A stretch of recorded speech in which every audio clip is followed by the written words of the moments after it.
एक छोटे से गांव में, जहां गलियां मिट्टी से भरी थीं और लोग सुबह सूरज के साथ उठ जाते थे, वहां रहता था एक लड़का, आरव। उसके पिता रामलाल एक मजदूर थे जो रोज सुबह से शाम तक मेहनत करते थे।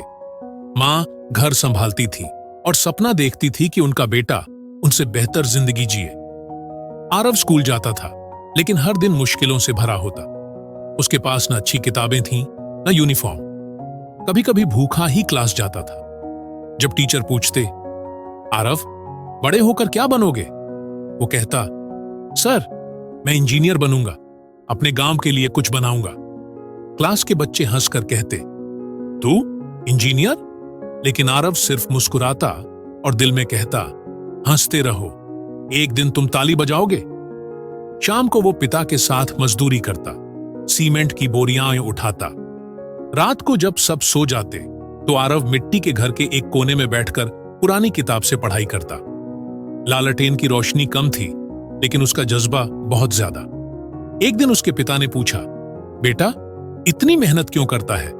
आरव बोला, पापा, अब मेरी बारी है कुछ कर दिखाने की। बोर्ड एग्जाम के वक्त घर की हालत और खराब हो गई।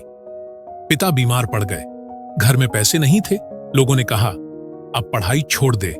लेकिन आरव ने कहा, मैं अपने सपने से पीछे नहीं हट सकता। वो दिन रात एक करके पढ़ाई करता रहा। आखिरकार एग्जाम का दिन आया। आरव ने मां के हाथ से आशीर्वाद लिया।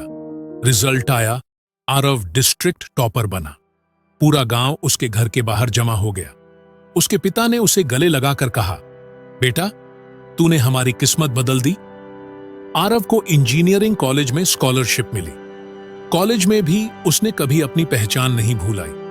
जब सब इंग्लिश में बात करते, वो कहता, मैं मिट्टी का बेटा हूं। 4 साल बाद आरव ने एक सोलर इरिगेशन सिस्टम बनाया। उसने अपने गांव में वो सिस्टम फ्री में लगाया और किसानों को सिखाया। सब किसानों से बोला, मैं इंजीनियर जरूर बना, लेकिन दिल से अब भी गांव का लड़का हूं।